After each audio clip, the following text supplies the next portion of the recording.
Estamos com uma nova proposta aqui neste canal. Nós vamos fazer leituras, inicialmente de livros um pouco menores, assim como neste caso de agora, que estaremos lendo um conto do Oscar Wilde. Essa leitura será feita aqui e será postada no YouTube em capítulos. Capítulos dependendo do tamanho, para que fique um vídeo entre 30 minutos e 60 minutos. A proposta é fazer uma leitura conjunta, também com algumas análises se forem necessárias. Então eu convido vocês a aproveitarem esta oportunidade para criar na vida de vocês o hábito da leitura, que é algo extremamente importante. O conto que iniciaremos então é este, O Fantasma de Canterville, de Oscar Wilde. E eu sempre gosto de falar um pouquinho sobre o autor antes de começar a sua obra. E aqui atrás a gente já pode ver alguma coisa sobre ele nesta orelhinha traseira, como sempre nos livros. Oscar Wilde nasceu em Dublin,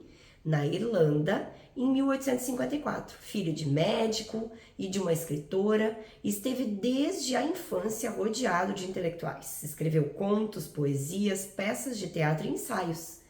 Em 1883, casou-se com Constance Lloyd, com quem teve 2 filhos. Wilde publicou seu único romance em uma das maiores obras da literatura inglesa, O Retrato de Dorian Gray, que também vamos ler aqui no canal, em 1891. Nele expôs a futilidade da alta sociedade e seu contraste com a rotina da classe operária. Vítima do moralismo que sempre criticou, foi acusado de homossexualidade devido ao envolvimento com o filho de um marquês, em 1895, e condenado a 2 anos de prisão, libertado, mudou-se para Paris, onde morreu de meningite em 1900. Então eu convido vocês a fazermos juntos a leitura deste conto do Oscar, que é da editora La Fonte. E aqui neste livro, inclusive, tem não só este conto, mas tem aqui o nome do livro é O Fantasma de Canterville e Outras Histórias.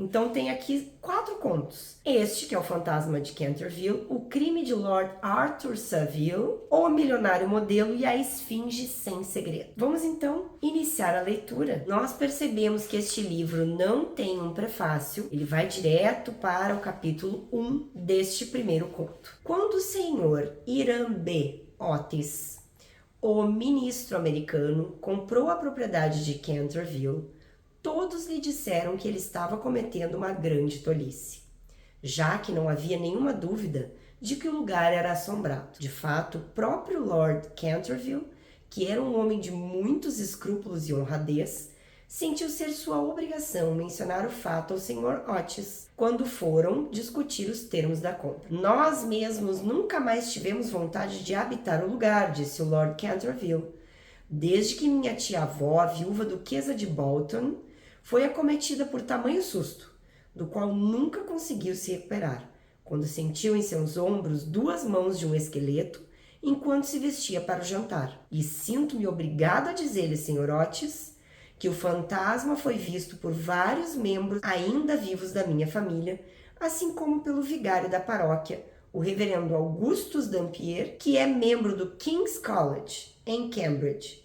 E aí vamos à nota de rodapé, que fala que o King's College é uma faculdade da Universidade de Cambridge, na cidade de mesmo nome na Inglaterra. Foi fundada em 1441 por Henrique VI e é até hoje uma das instituições de ensino mais tradicionais do Reino Unido. Nós também vamos criar por hábito dar uma lidinha nas notas de rodapé. Depois do desafortunado incidente com a duquesa, nenhum dos criados mais novos quis permanecer conosco e Lady Canterville passou a dormir muito pouco à noite, em consequência dos misteriosos ruídos vindos do corredor e da biblioteca. Meu caro Lorde, respondeu o ministro, fico com a mobília e o fantasma pelo valor combinado. Venho de um país moderno onde temos tudo que o dinheiro possa comprar.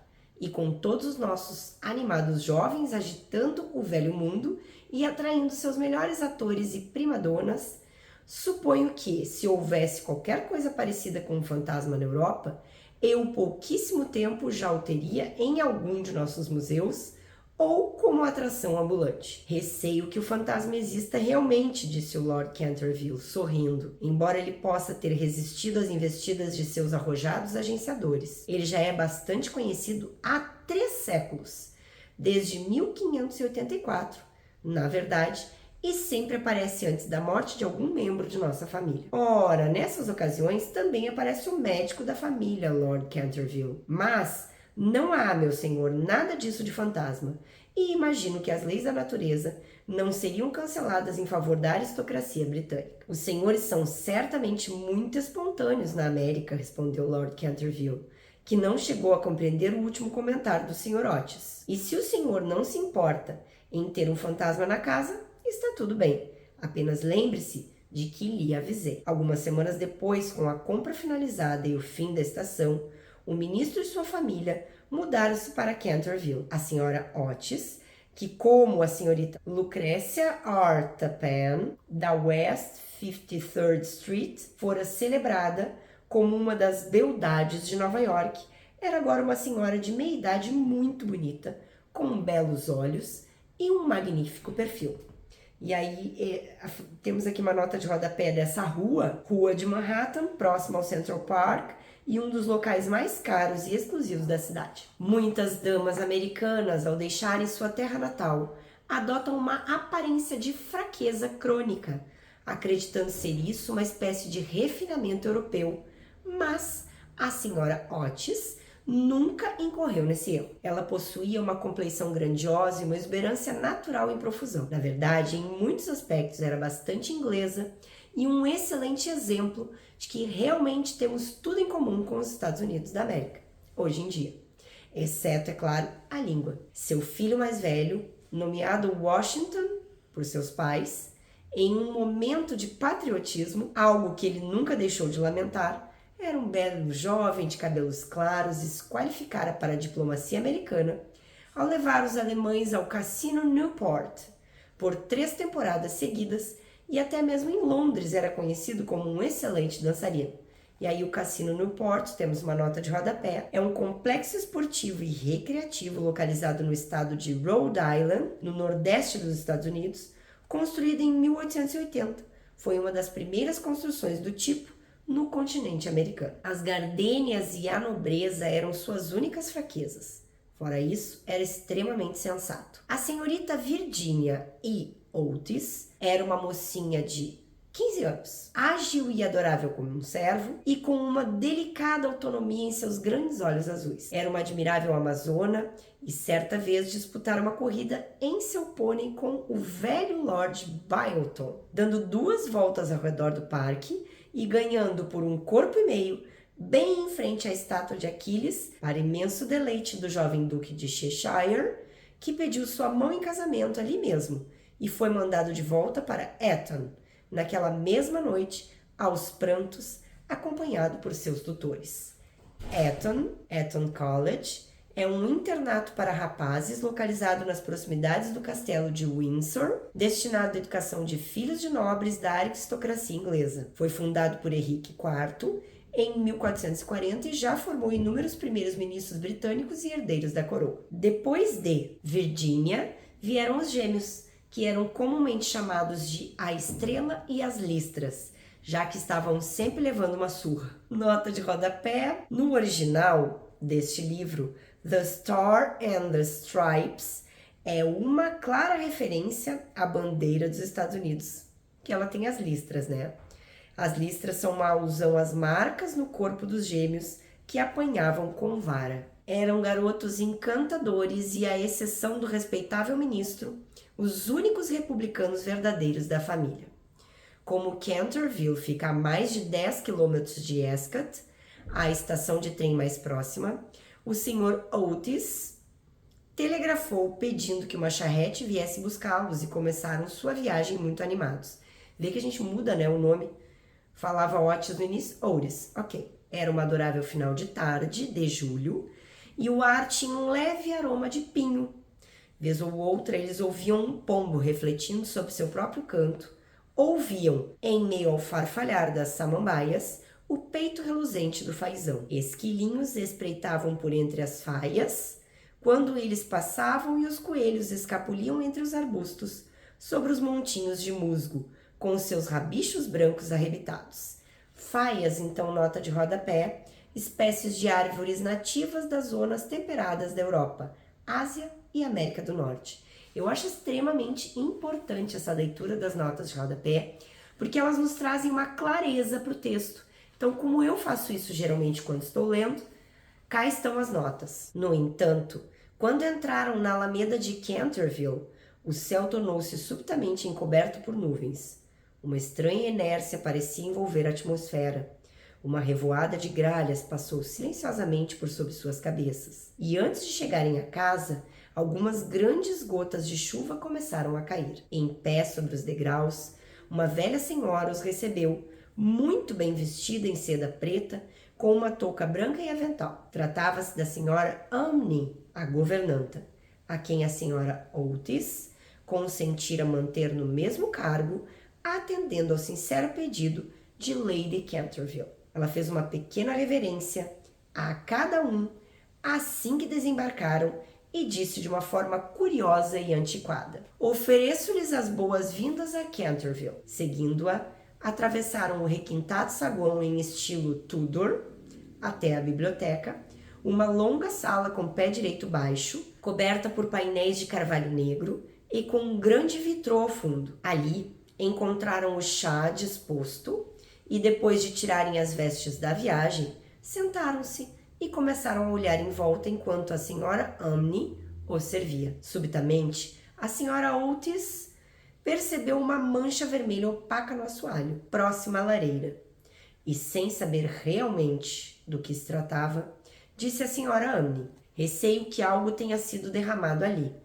Sim, madame, retrucou em voz baixa a velha governanta.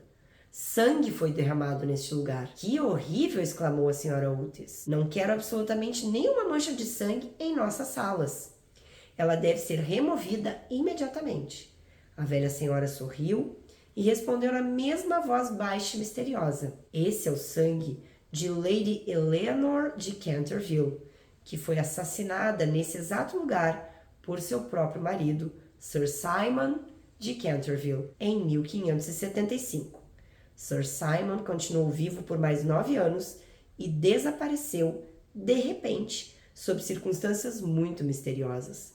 Seu corpo nunca foi encontrado, mas seu espírito culpado ainda assombra a propriedade. A mancha de sangue é muito admirada por turistas e afins, e não é possível removê-la. Isso é uma tolice! Exclamou Washington Otis. O removedor de manchas campeão Pinkerton e o detergente Paragon vão limpar tudo em um piscar de olhos. E antes que a aterrorizada governanta pudesse interferir, já estava de joelhos e esfregava rapidamente o piso com um bastonete do que parecia ser algum tipo de cosmético preto. Em alguns instantes, nenhum vestígio da mancha de sangue poderia ser avistado. Sabia que Pinkerton daria conta do recado, exclamou ele triunfante, olhando ao redor para impressionar a família. Mas assim que proferiu tais palavras, um terrível relâmpago iluminou a sala sombria e o horripilante estrondo de um trovão assustou-os, levando a senhora Amni a desmaiar. Que clima monstruoso! Disse o ministro americano calmamente enquanto acendia um comprido charuto. Imagino que o velho país esteja tão povoado que não há um tempo decente para todos. Sempre fui da opinião de que a emigração é a única saída para a Inglaterra. Meu querido Hiram, exclamou a senhora Otis, o que vamos fazer com uma criada que desmaia? Vamos cobrá-la por danos materiais, respondeu o ministro. Ela não desmaiará mais depois disso. E certamente, em poucos instantes, a senhora Amni voltou a si. Não havia dúvida, no entanto, de que estava extremamente transtornada.